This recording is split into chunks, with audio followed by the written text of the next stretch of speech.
안녕하십니까. 작심삼일입니다. 속보입니다. 북한으로부터 피격당한 공무원의 자녀가 보내는 대통령에게 아빠 죽임 당할 때 뭘 했나요? 대통령님 자녀라면 그렇게 했겠습니까? 이런 제목으로 존경하는 대통령님께 올립니다. 존경한답니다. 대통령님 안녕하십니까? 저는 이번에 연평도에서 북한군에게 억울하게 피격당한 공무원의 아들입니다. 현재 고2에 재학 중이며 여동생은 이제 8살로 초등학교 1학년입니다. 여느 때와 다름없이 통화를 했고 동생에게는 며칠 후에 집에 온다며 화상통화까지 했습니다. 이런 아빠가 갑자기 실종이 되면서 매스컴과 기사에서 증명되지 않은 이야기들이 연일 튀어나오고 있습니다. 아무것도 모르는 어린 동생과 저희 엄마는 매일을 고통 속에서 살고 있습니다. 한 가정을 하루아침에 이렇게 몰락시킬 수 있는 자격이 누구에게 있는지요?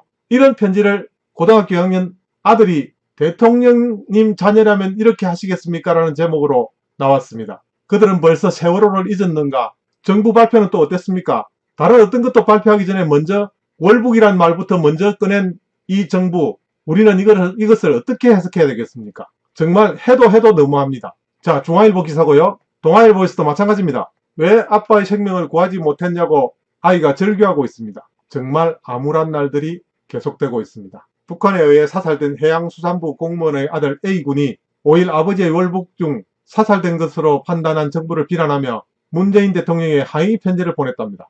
A군은 편지에서 아버지가 자진월북하지 않았다고 주장하며 아버지를 구조하지 못한 책임을 정부에게 돌렸습니다. A군은 또 아빠는 대한민국 공무원이었고 보호받아 마땅한 대한민국의 국민이었습니다. 나라의 잘못으로 오랜 기간 차디찬 바닷속에서 고통받다가 살해당해 불에 태워져 버려졌습니다. 시신조차 찾지 못하는 현 상황을 누가 만들었으며 아빠가 잔인하게 죽음을 당할 때 이 나라는 무엇을 하고 있었는지 왜 아빠를 지키지 못했는지 묻고 싶습니다. 라고 따졌습니다. 우리는 이 기사를 보면서 현 정부의 세월호 문제를 다시 한 번 더 상기하지 않을 수가 없습니다. 숫자가 많으면 소중한 생명이고 숫자가 적으면 한 명이면 무시해도 되는 것입니까? 만약 우파 정부였다면 이렇게 되었겠습니까? 이렇게 처리했겠습니까? 만약 홍준표가 대통령이었다면 저는 단언코 이런 일은 일어나지 않았다고 생각하겠습니다. 조선일보도 마찬가지로 전하고 있습니다. 단독으로 전하고 있습니다. 아빠 죽임 당할 때 뭘 했나요?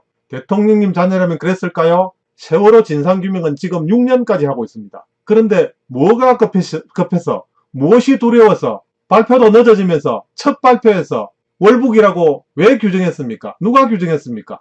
유서도 하나 한 장 나오지 않고 증거도 하나 없는 것을 이런 아이들을 이렇게 고통 속에 아빠의 죽음을 이런 고통 속에 빠지게 만드는 이 나라를 운영하는 사람들은 어떤 사람들입니까? 대명천지 21세기 자유 대한민국에 이런 일들이 벌어질 수 있습니까? 정말 해도 너무합니다.